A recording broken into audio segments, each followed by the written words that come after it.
ওই পেনাল্টিতে কিন্তু গোল না দেয়া মানে গোল দেয়া না দেয়া ইটস ভেরি হার্ড, কারণ এরকম একটা প্রেশার মোমেন্টে আর কি অনেক সময় অনেকে মিসও করে ফেলে।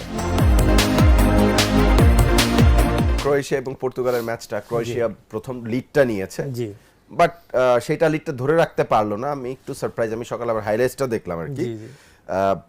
আমার ধারণা ছিল যে ক্রোয়েশিয়া যদি আগে গোল করতে পারে, আমার প্রেডিকশন ছিল 2-0 অথবা 2-1 ডেফিনেটলি পর্তুগাল জিতবে, বাট ক্রোয়েশিয়া যদি আগে গোল করে তাহলে পর্তুগালকে সে হারাইতে পারে, এইটা আমার একটা জাম্পশন ছিল, সেটা ভুল প্রমাণিত হয়েছে। এবং ক্রিস্টিয়ানো রোনালদো CR7 তিনি গোল করেছেন।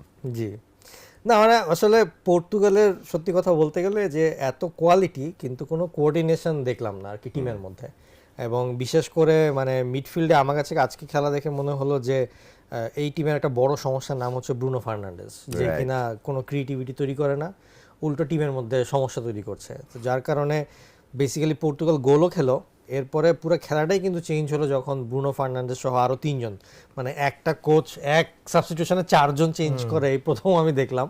তো ওই চেঞ্জটা করার পরে আসলে পর্তুগালের খেলার গতি আসলো।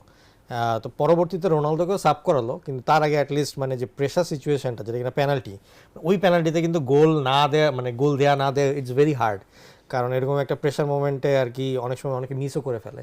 তো রোনালদো অ্যাটলিস্ট ওই এক্সপিরিয়েন্সটা ইউজ করে গোল দিল, বাট মানে ওই এখনও পর্তুগালের একটা বলবো যে অগোছালো খেলা ঠিকই আছে। এই ম্যাচটা যদিও বার হয়ে গিয়েছে, কিন্তু এর পরের ম্যাচে এরকম অগোছালো খেলা দিয়ে স্পেনের সাথে পারবে কিনা I really have doubt now. Exactly, স্পেনেরও খেলা ছিল, এবং খুবই এই ওয়ার্ল্ড কাপে আমার দেখো অন্যতম বোরিং টিম অস্ট্রিয়া।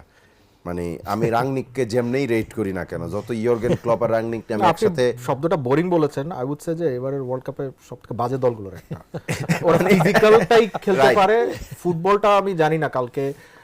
হ্যাঁ, স্পেনেরটার দিকে যাই, কারণ পর্তুগালের সাথে যেহেতু রিলেটেড আছে। আমি এই কারণে স্পেনেই ঢুকে তারপরে পর্তুগালে আসতে চাচ্ছিলাম আর কি। স্পেনের কালকে খেলাটায় যদি আমরা দেখি, এবং সেখানে আমরা দেখবো যে ওরা যে ধরনের খেলাটা খেলে, অর্থাৎ বলটা ওদের কাছেই থাকবে, সেটা ওরা পছন্দ করে। অস্ট্রিয়া বলটাকে পুনর্দখল করার চেষ্টাই করে। পুনর্দখলের যে কথা হচ্ছে, সে যখন বল রিগেইন করেছে দুই এক জায়গায় মিস পাস বা ডিফেন্স থেকে রিগেইন করেছে, থার্ড বলটাও সে তার কাছে রাখতে পারে, সেকেন্ড বা থার্ডে সে লুজ করেছে। একটা জিনিস দেখেন, একটা স্ট্যাট কালকে দেখলাম যে স্পেনের বল লুজ করার পর রিকভারির টাইম ছিল 14 সেকেন্ডস, এবং লাস্ট 10 মিনিটে 14 বার বল রিকভারি করেছে, এরকম একটা স্ট্যাটও দেখাচ্ছিল ম্যাচটাতে।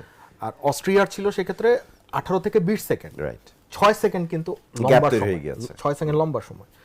আচ্ছা, এখন এই স্পেন যদি পর্তুগালের সঙ্গে যে খেলাটা, এটা নিয়ে আমরা একটু প্রিভিউ করতে পারি। এখন পর্তুগাল ক্রোয়েশিয়া কিন্তু কালকে ফার্স্ট হাফ পুরোটাই পর্তুগালকে আসতে দিয়েছে, পুরো ডিফেন্সিভ এবং অনেক লো ব্লক করেছে, এবং একটা সুযোগে ছিল যে আচ্ছা আমরা যদি সুযোগ পাই উই উইল গেট আ গোল, এবং তারা সেটা বের করেছে।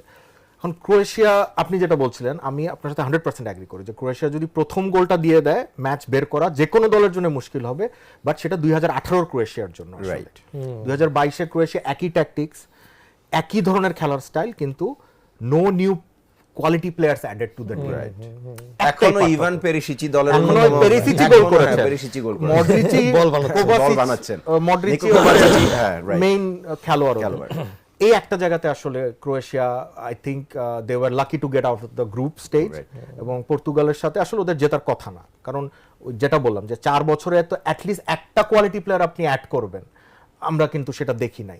হ্যাঁ, গাভার্ডিওল 2022 তো মোটামুটি ভালো ছিল, হ্যাঁ ভালো একটা টাইম ছিল 2022 ছিল, কিন্তু গত সিজনটা ম্যান সিটির হয়ে কিন্তু তিনি এভারেজ একটা সিজন কাটিয়েছেন। আজকে কিন্তু 70 মিনিটের পরে নামলো। এক্স্যাক্টলি, সো মানে অনেক পরে নেমেছে। সো গত ওয়ার্ল্ড কাপে breakout star, one of the breakout star, এই ওয়ার্ল্ড কাপে তিনি সুযোগই পান নাই দলে। So Croatia is definitely suffering from a lack of quality in their players, এবং এটা আসলে হওয়ার কথা, কারণ ওদের ওই জেনারেশন যেটা মডরিচ, রাকিটিচ, পেরিসিচের জেনারেশনটা চলে যাচ্ছে, it's very hard to replace those. Right, exactly. এবং এই ক্রোয়েশিয়া দলটা নেক্সট ওয়ার্ল্ড কাপ কোয়ালিফাই কি করবে আমি সেটা নিয়েও সন্দিহান, কারণ জেনারেশন গ্যাপটা তৈরি হয়েছে, এক্স্যাক্টলি, যেটা ফ্রান্সের হয় নাই আসলে। ফ্রান্স প্রচুর প্রোডিউস করেছে, স্পেনও প্রোডিউস করছে, ফ্রান্সও প্রোডিউসও করে, নিয়েও আসে, নিয়ে এসে ইয়ে দিয়ে দেয়, সো ওটা তো আর সমস্যা না ওদের জন্য। আমার এখন যে প্রশ্নটা হচ্ছে, আমি নাম্বার 9 যেই লোকটাকে আমি চিন্তাও করি না, যে মানে রিয়াল সোসিয়েদাদে খেলে ওয়ারসাবাল, বেসিক্যালি খেলে নাম্বার 10 পজিশনে, কখনো কখনো আমি তাকে রাইট উইং এ খেলতে দেখেছি, কিন্তু আউট এন্ড আউট নাম্বার 9, গোল করে ফেলেছেন 4টা মনে হয় ওয়ার্ল্ড কাপে, গতকালকে 2টা গোল তার, এবং এত চমৎকার পজিশন সেন্স, আমি একটু অবাকই হয়েছি তাকে দেখে। তার কোনোভাবেই নাম্বার 9 হিসেবে আমি মানতেই পারতাম না, কিন্তু খুব অদ্ভুতভাবে একাধিক গোল করেছেন। অনেকের চেহারা আছে কিন্তু তারা তো খেলোয়াড় মনে হয় না আমার, বুঝছেন? অনেক সুন্দর সুন্দর চেহারার লোকজন আছে, ঠিক আছে, আমি বুঝতে পারছি ওয়ার্ল্ড কাপে খেলতে চায় না। আপনি কোন দিকে যাচ্ছেন আমি বুঝতে পারতেছি, কিন্তু ঠিক আছে, সেই গোল দেয়, চেহারাও আছে, একটু না, একটু না, মেনে নিই আচ্ছা, আমরা, ঠিক আছে। উইঙ্গার থেকে স্ট্রাইকার হয়েছে, আচ্ছা ঠিক আছে, বুঝলাম। পেনাল্টিতে গোল দিছে, পেনাল্টি তো একটা প্লেয়ারের জন্য নির্দিষ্ট করা আছে, উনি পেনাল্টিতে গোল মানে দিছে, তার তার জন্য জন্য- শানে বরখেলাপ হইছে ভাই। তার জন্য পেনাল্টি বরাদ্দ আছে, কিন্তু সে পেনাল্টি মিস করে, এখন আরেকজন গোল দিয়ে দেন, আমরা কি করব? তার তো এটা শানের বরখেলাপ হবে ভাই, সে ওয়ার্ল্ড কাপের মতো ছোট টুর্নামেন্ট খেলতে আসছে, সরি বাদ দিয়া। আচ্ছা ঠিক আছে, আপনি একটু ছেড়ে দেন 2 মিনিটের জন্য।